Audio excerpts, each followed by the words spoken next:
Hello, welcome to Straightforward. Over the past 2 weeks, a large number of media reports have appeared suggesting ISIS has destroyed many historical sites in Iraq, as well as a number of mosques and churches in Mosul. Some members of Iraq's Yazidi minority are turning on their Arab neighbors, staging deadly reprisals against Sunni villagers they believe collaborated in atrocities inflicted by Islamic States on their community. Yazidis are returning to their northern home area of Sinjar and are uncovering one of mass graves after another after evidence of Islamic State's rule. The Christians aren't returning at all, it seems. Before we look at this and the recent damage affecting the Assyrian heritage in Nineveh, let me welcome our guest here at the studio, Father Ephraim Ozan of the Syriac Orthodox Church. Welcome to our show today.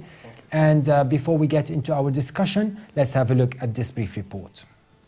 Last week, the United Nations Human Rights Office said that Islamic State fighters may have committed genocide against the minority Yazidi community in Iraq, as well as crimes against humanity and war crimes against civilians, including children. The report said captured women and children were treated as spoils of war and often subjected to rape or sexual slavery. The report came just days after Islamic State militants kidnapped 90 Christians in northeast Syria in their latest blow to the ancient Christian presence in the Middle East. Another video was also released by militants claiming allegiance to ISIS that appeared to show the beheading of 21 Egyptian Copts in Libya. ISIS militants have often singled out Christian and other minorities for persecution. Thousands of Christians fled Iraq's Mosul and Nineveh after ISIS's lightning advance last summer. The ISIS rampage through Iraq's Nineveh plains forced out Chaldean Christians and other minorities from areas in which they had coexisted for nearly 2,000 years. Maronite Archbishop Paul Nabil al-Sayar said ISIS was targeting all those who did not believe in its ideology. The Archbishop said they do not want to coexist with either Christians or Muslims who do not believe in their mission. But the Yazidis and Christians are not the only minorities in the Middle East who are being targeted. The Assyrians, Shias and Kurds, amongst others, are also victim to the group's atrocities. But how will heads of these ethnic minorities confront this threat, and will they trust their political partners to protect them? Father Ephraim, tell us about the cultural and historic significance of Christian entities in the Middle East. First of all, I would like to thank you for inviting us in today for Levant TV. You're welcome. It's really honored to be here with you, Carl. Thank you. And to answer your question, we Syriac people, or Aramaic, we speak the language of our Lord Jesus Christ. Our people and the community, we have been living in Middle East for 6,000 years, around 6,000 years. Since 4000 BC. And we embraced the Christian faith since the 1st century, so we considered as the first Christian. And even before, when St. Paul, St. Peter established our church in Antioch, and Antioch is North Syria and South Turkey. Our people are really, they shaped the history of the area. They were before Islam, before all other people coming to this area. So, as all Middle East, from Iraq, Syria, even Palestine. Jordan, all this area, where all Aramaic people, Syriac people. And we are a traditional church. We keep our liturgy, we celebrate our liturgy in Aramaic. We still speak Aramaic, we pray in Aramaic. We keep our language because we're proud that we speak the language of our Lord Jesus Christ. And it is really hurt us when it's difficult to us when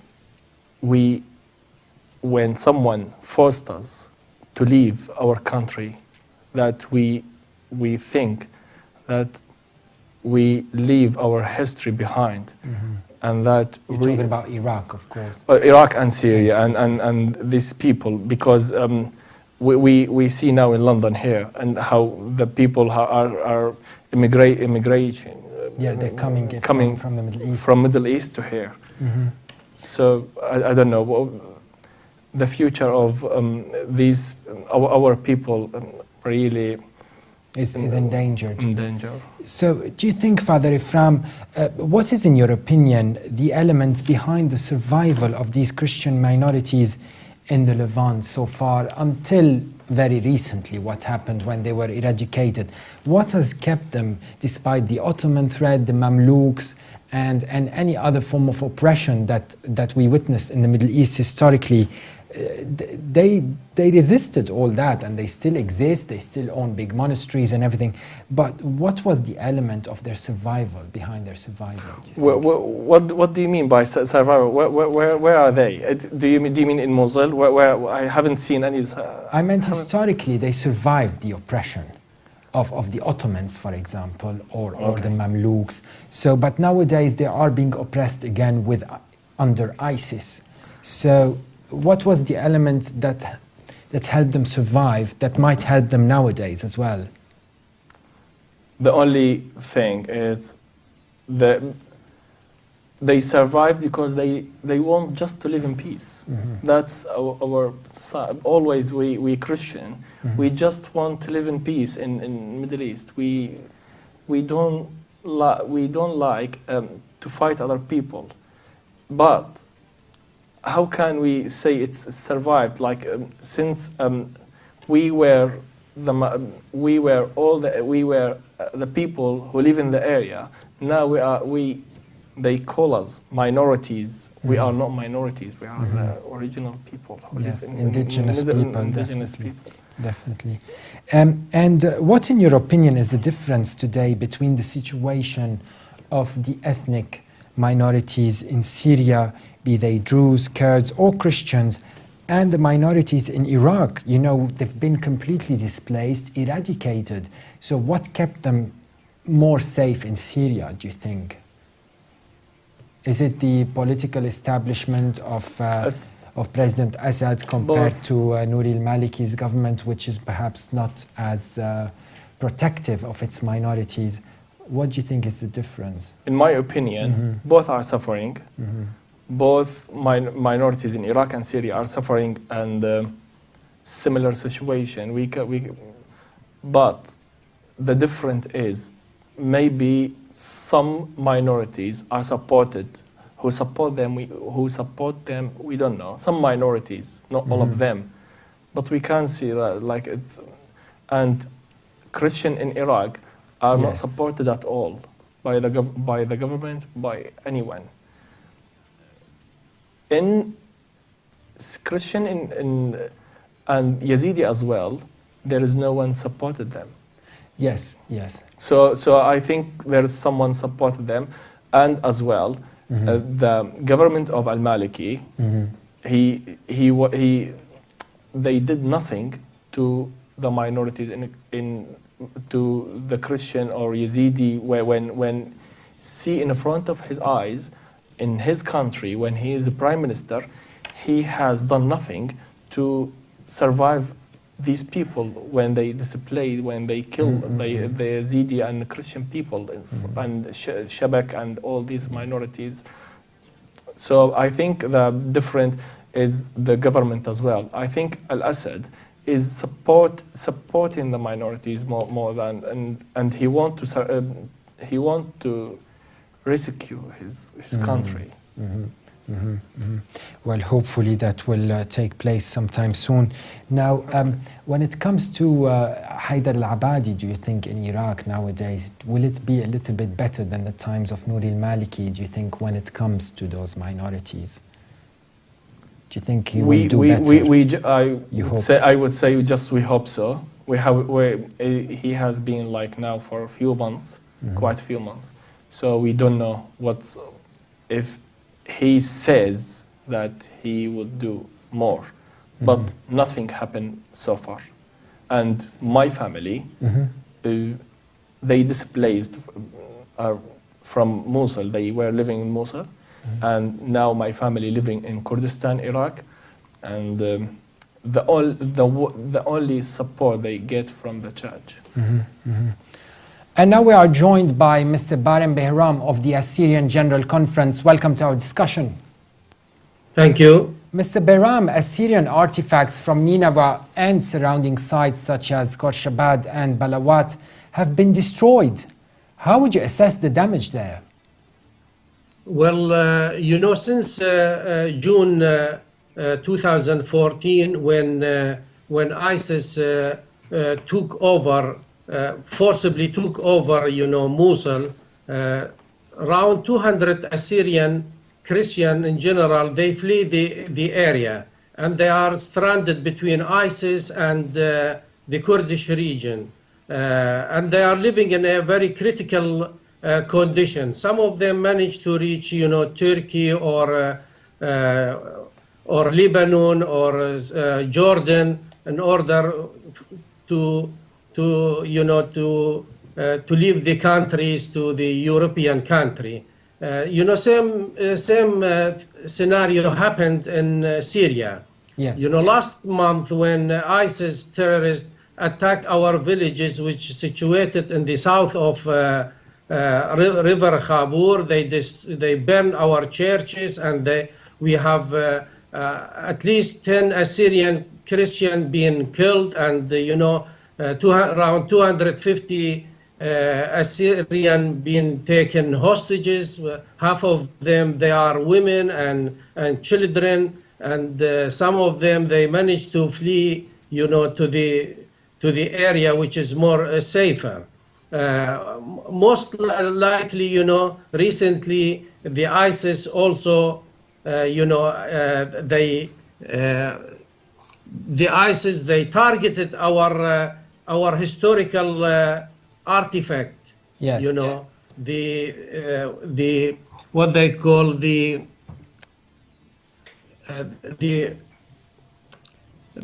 attacked our historical artifact. Yes, the heritage protected by the UNESCO actually in the city of Nineveh. Now, do you believe, Mr. Behram, that there is an ideological motive so that the Islamic State is destroying this Assyrian heritage, specifically the Assyrian? Yes, of course. Since the topple of the regime, Assyrian, they are marginalized in the Iraqi constitution and the decision maker, and they were targeted to the terrorists. And there were many agenda, forcing Assyrian to be displaced and evacuate in general Iraq and Middle East from the Assyrian Christian for the benefit of some inhabitants. And what we demand, that to be established a safe haven for the Assyrian, under supervision of United Nations, to be, supported politically and economically and security as well, and then furthermore to be established as Syria region according to the Iraqi constitution, Article 114, 119, which authorized to establish an Assyrian region, taking under consideration, the census 1957, because we got 100 of our villages and lands being occupied by the Kurdish leaders. Yes, and do you think you will get support from the West when it comes to the Assyrian minority in Iraq, especially with what happened recently in Nineveh? We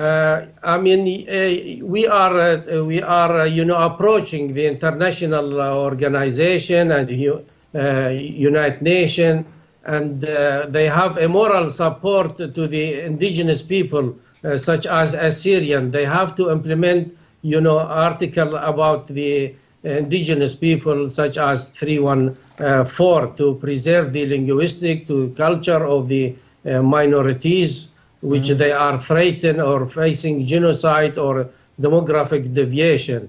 So we hope they will support our cause. As Assyrian people, they are, peaceful. They don't have militia. So we need, to live in our country in a dignity and, as an equal citizens. Do you think it is too late for the Assyrian community to go back to their hometowns? No, it's not too late. We hope, the international organization or United Nations or what they call the political process to be changed, from sectarian and ethnicity to the equal citizenship. Then Assyrian and, even there is what they call a challenge to this policy, as Dr. Abadi is trying to, to establish an equal citizenship, but there is, challenges such as, terrorists, such as, corruption and reconciliation between the political parties, and also the dispute between the Kurdish region and the central government. But Mr. Bayram, if the Islamic State will stay there, even if one day they were disarmed or dismantled, now those people have destroyed your heritage, your cultural heritage and historic heritage. Now, do you think that people like yourself who are displaced now to other Kurdistan, Iraq or other safe areas, do you think they will feel safe going back to these places? Well, I mean, I am sure that, ISIS will be finished and, will be marginalized after, what they call international coalition start bombarding them, and the Iraqi army with the help of the, the volunteers, they will soon take over the occupied territory which been taken by the ISIS, and what they call the security will be established, and then the government should be, reconstruction the infrastructure and to try to make security and stability and, the build infrastructure to prevent, to allow the people to come back, because, why we left the country, because there is no security, stability, no jobs, nothing, economic wise is not that good after, oil prices, they are gone down. So we hope the situation will improve, and we are it is our homeland. We want to go back, but after, the security being implemented and infrastructure to be built and to be, modify the constitution of Iraq to be recognized an Assyrian, in the preamble of the, Iraqi constitution, there is no recognition for the Assyrian. So they have to recognize the Assyrian as indigenous people of Iraq and to be granted their national and human rights in their own homeland. Mr. Baran Bayram of the Assyrian General Conference joined us via Skype. Thank you very much for your participation. Thank you. Father Ephraim, here in the West, what is the Orthodox Assyrian Syriac Church doing to help its followers in the Middle East? Especially the displaced followers, like you said, your family have to... We Syriac Orthodox Church, we trying every effort to help through contacting the media, governments, and the more important, raising money to send donations and from our people, contacting the charities. As I've mentioned, it's just the church who help the people who are really suffering in the displaced people in Middle East. Not really the political leaders then? No, not really. Now, when it comes to the Syriac Orthodox Church, for example, as a minority there, is the monetary status of this institution good enough to support the displaced? For example, if you look at the Maronite Church in Lebanon, for example, it's a very rich institution. Is the Syriac Church as wealthy? Not really. Our monasteries and churches and our all what we have, like houses, estates, estates, all in Mosul. And as all in Mosul and the villages around. So all gone and all occupied by ISIS. So they just have the donation from the people here, and that contacting the charities and churches as well, like Church of England, United Nations. So they are cooperating. Yeah. That's fantastic. But it's not much and not enough. Not enough. So after the eradication of the Christians of Al-Mosul in Iraq last year, the Lebanese Patriarch Bashar al-Ra'i led an initiative including all religious factions, and they traveled to Iraq to support these communities. Father Ephraim, how would you assess this initiative? We thank him for this initiative. We thank he didn't go alone. He went with all the church leaders, including my patriarch, the patriarch of the Syriac Orthodox Church, More Ignatius Ephraim II, and the patriarch of the Catholic Church, Syrian Catholic, Yusuf III. Right. Yes, and all these patriarchs, they made our people feel they are not ignored, and make them feel better. And secondly, they send them donation. They give them money, and as well, it's here in London, because I forgot in the previous question. My Archbishop, His Eminence Archbishop Tuma Dawood, he went recently to Iraq and visited the displaced people one by one and give them money donation by himself. And we have videos. He was crying when he's seeing this displaced people. They have no food, no medicine. So we doing our best.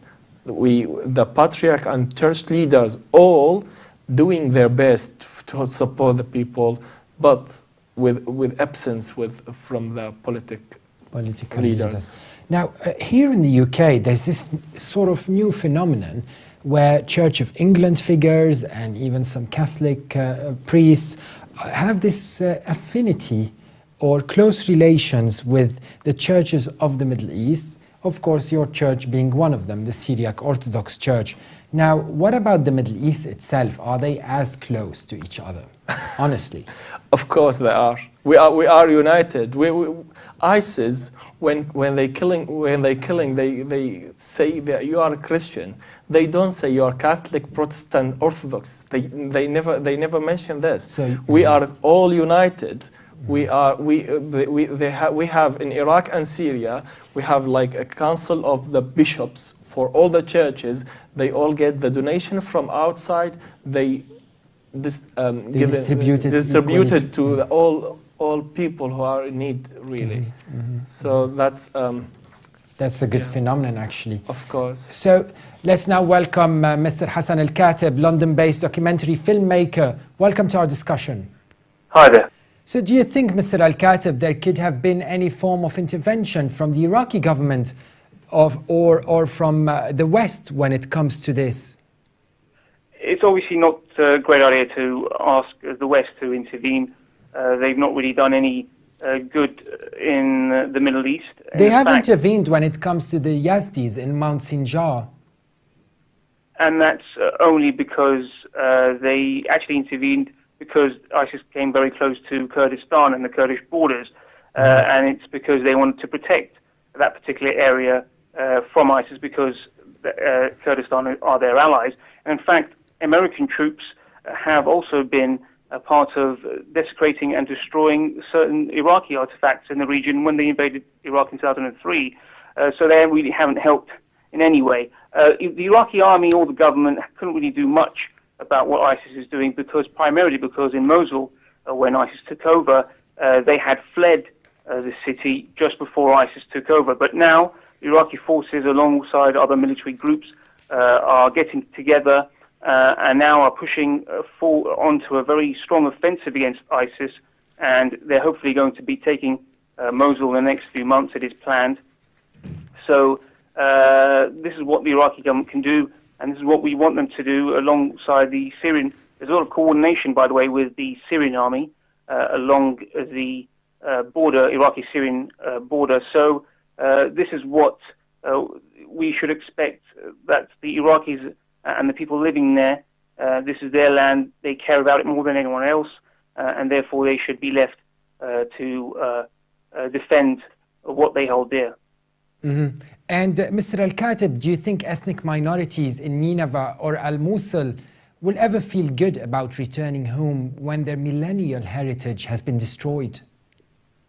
Of course, it's not going to be great to have places of worship, shrines, other historical artifacts that people hold so dear are destroyed. But I mean, if you ask some of the Christians, some of the Yazidis and other minorities in those particular areas, they do say, there are some, and I'm hoping the majority have been saying that they will go back to those particular, to their own, land, their places, because the land is dear to them.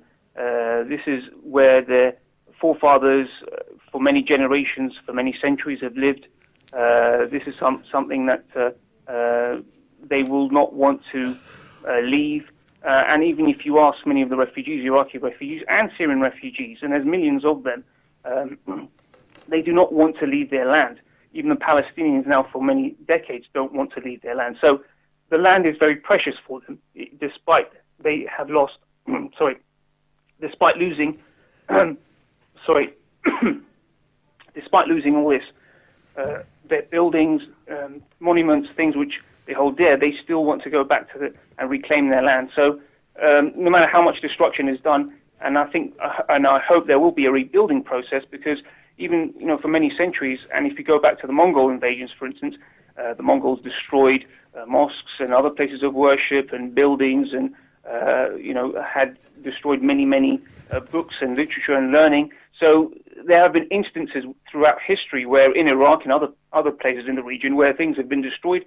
And I think people have moved on. They've either rebuilt, they've carried on. So even though some places of worship have been destroyed in Mosul and other areas in Iraq, the Christians and other minorities and other Muslims should go there and should rebuild and should go back to a stable Iraq, a society where they used to live side by side for centuries, and this is still within the Iraqi culture and Iraqi mindset at the moment.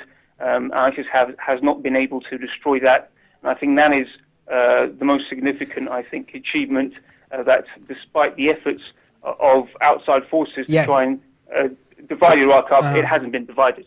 Hassan Al-Khatib, also show host and political researcher, joined us from London today. Many thanks for being on the show. Thank you.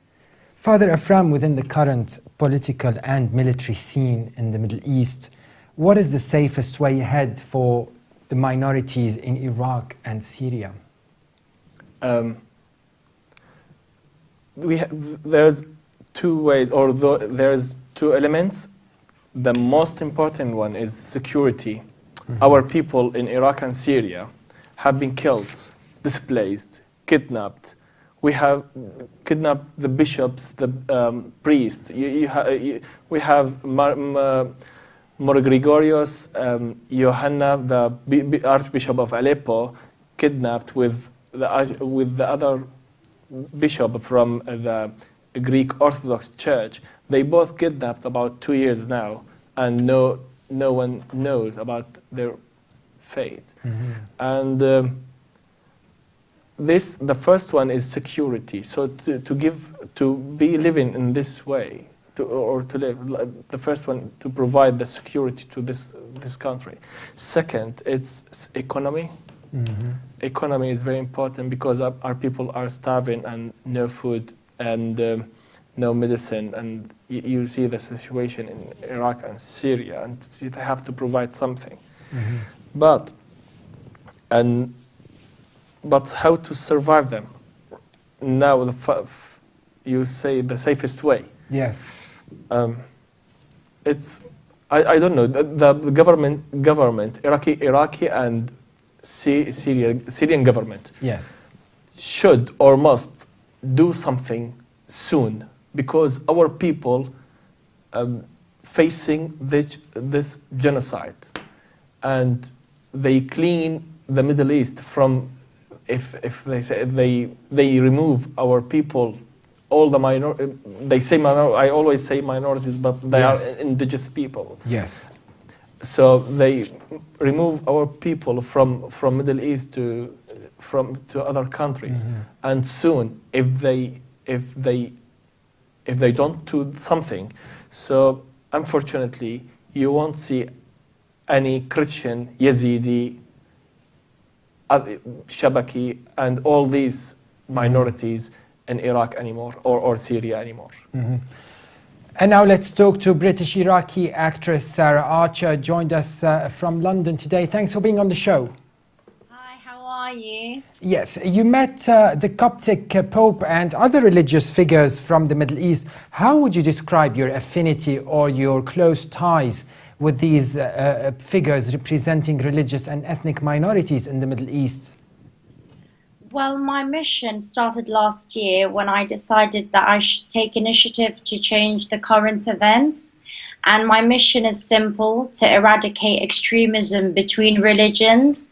And I was thinking of ways that I can do this. So I thought of a way to go direct to these leaders, direct to these heads of community, and tell them, listen, is what's going on, is it right? And all of them agreed, and all of them said, no, it's not right.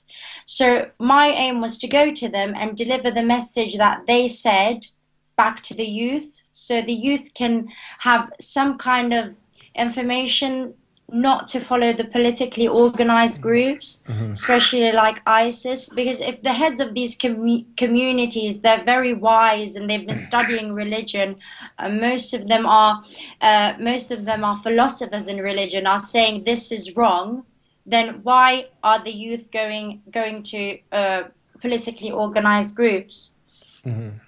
So how would you describe the awareness amongst the average British youth and citizens when it comes to the Middle East and the diversity in the Middle East, especially at times when most Muslims are denouncing what ISIS is doing, yet here in the UK things could be different when it comes to that?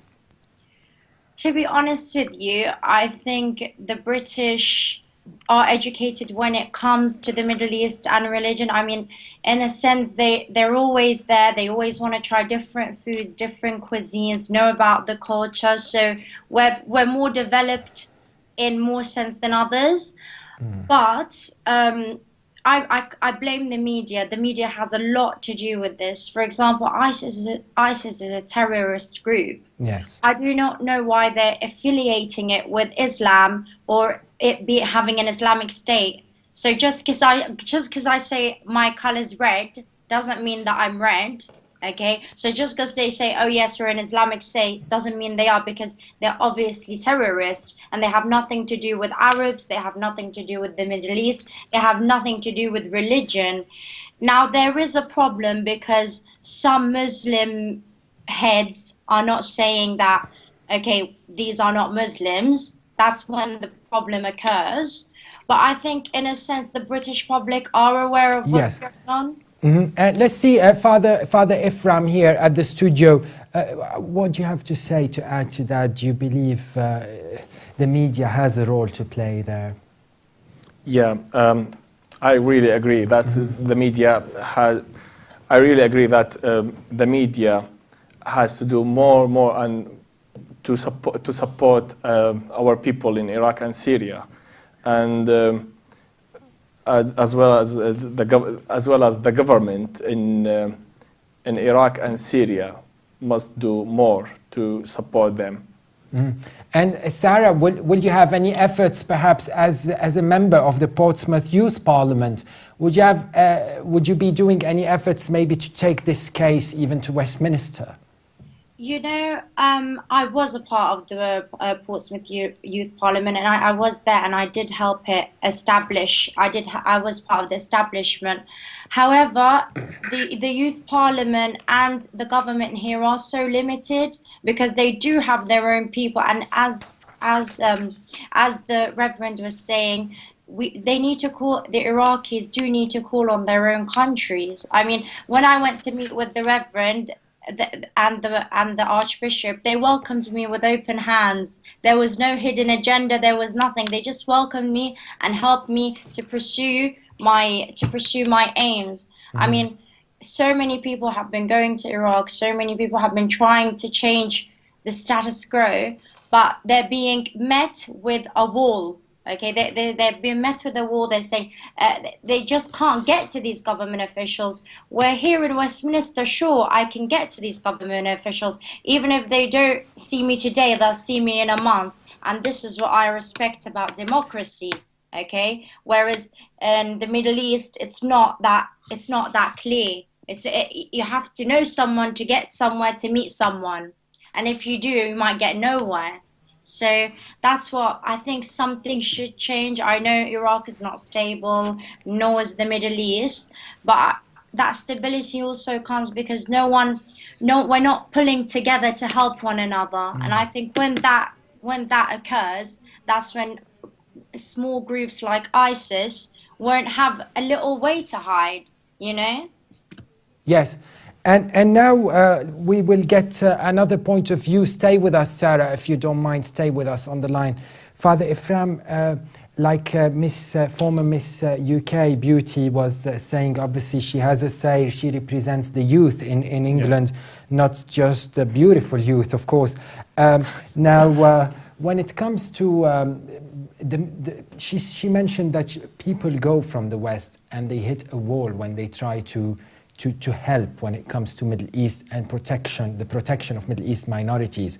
It seems to, as we heard from her, that the political leaders are not as cooperative as the religious figures over there, especially the ones she met in Egypt and elsewhere. So do you agree that the clergy are more efficient when it comes to that? Yeah, I already say that the only representative of our displaced people are the church. There is no political representative in our church or a Christian representative. We really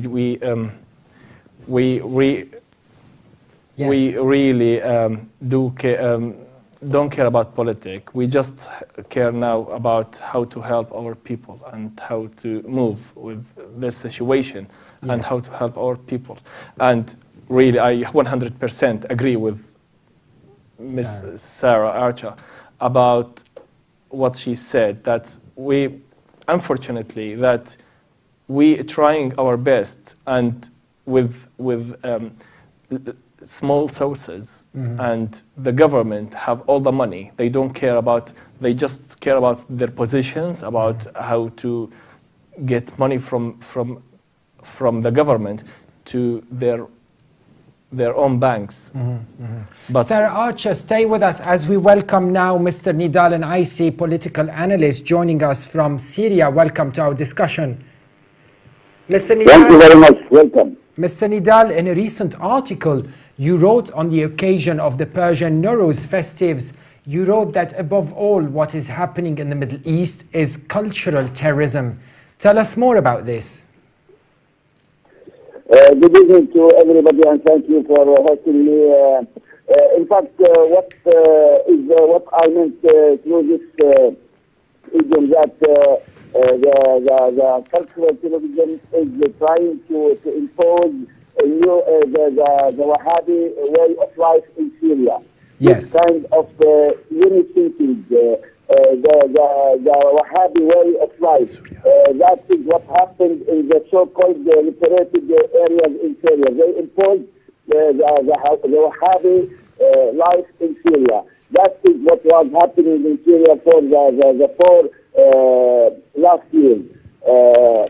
Imposing this kind of very savage and primitive life on the Syrians. Syria is a plural country, multicultural country with many sects, many religions, and many races who have different ways of life, different cultures, cultures and different thinking. What the Wahhabis are trying to do now in Syria is to replace their own thinking, their own settled way of life on the Syrian people, and trying to evacuate Syria from their minorities, from its minorities, and bring all those terrorists of Al-Qaeda to be the new Syrian people. There have been many. There have been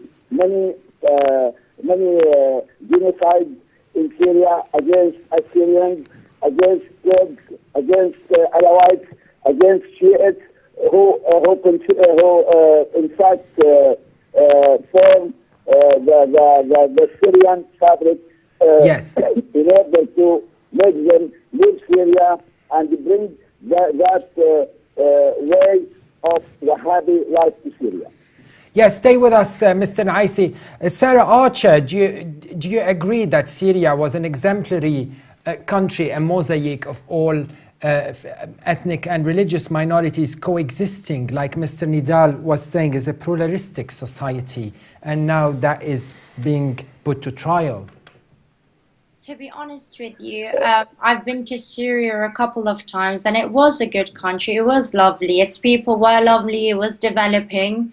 But obviously they saw that there was something wrong, whether it's a few people or the whole country. I can't tell. I wasn't there. I have no say over anything. But of course, if all these problems arise, then there's something had to be wrong. I know sometimes it's really sad because we say, oh, but you know, Iraq was good as well. But then, do we remember who was ruling Iraq? Or you can't always look to the past. I just feel sorry for the Syrian people and all the kids, and I feel sorry for the whole Middle East because they have no one, no backbone. Okay, no one to help them. Well, hopefully, the youth in England maybe will get into some activism to support the youth in Syria. Sarah Archer, also winner of Miss Portsmouth Award and the Miss Fire Award and the Miss Earth United Kingdom. Thank you very much for being on the show. Thank you so much. Bye. Thank you. Mr. Naisi, back to you in Syria. We know that the cultural fabric in the country is almost shattered now. Do you think it might be too late to reverse this damage? And will the cultural and ethnic mosaic that Syria is known for, will this get back to the coexistence that we had in the past? Will this happen again in the future, do you think? Well, Mr. Carr, I'm sorry to be different with you in this specific area point. I think because I think that the strength of Syria is this fabric, this multi-fabric in Syria is the real strength of Syria. You know, all minorities, all enlightened minorities, in fact, all pro-Western or open-minded minorities in Syria are the ones who protected Syria and prevented dismantling Syria. I think that now they became stronger than ever. They are now they are the cause of preventing the total collapse in Syria. Those minorities felt that they are threatened to death by these Wahhabis, and they united together stronger now to defend this barbaric attack by them. In addition, we have also, we can't deny a great part of the Syrian Sunni who are also enlightened and who are in fact moderate and practice a very progressive and open-minded Islam who opposes in fact the Wahhabi way of life. I think the Syrians now are stronger due to this fact and due to the great threat which will destroy Iraq. I don't think that it will take a long time for Syria to become stronger in the future because it is now, it is already strong. Yes. Political analyst Mr. Nidal Aisi joined us from Syria. Thank you very much for your time. Thank you. Thank you very much, Mr. Kass. Thank you. Father Ephraim, I thought you had to say something. Yes. I just want to add that there are many governments and people supporting ISIS behind the curtains, if it's that right. Yes. And this like support, sending money, sending food, sending brand new cars, weapons, all this stuff. So please, from this TV, I would say to all the governments, please stop supporting ISIS. And after this, we would say to our governments in Iraq and Syria, please do something to them. We see like there is a political play in a game in this area. Why there is we spend in Iraq? I'm speaking about Iraq. We oil country. We have a lot of money. We spend like millions of dollars, and if it's not more even more for our army. So why they cannot go forward with to fight ISIS? Yes. That's really surprising. That's not logic. That's not logically. So I just need to say, please stop supporting ISIS. Please, our governments like Al-Abadi or Al-Assad government, please start to fight ISIS, and especially in Iraq, because we have a lot of money, and all the money go nowhere. Nobody know where does it go.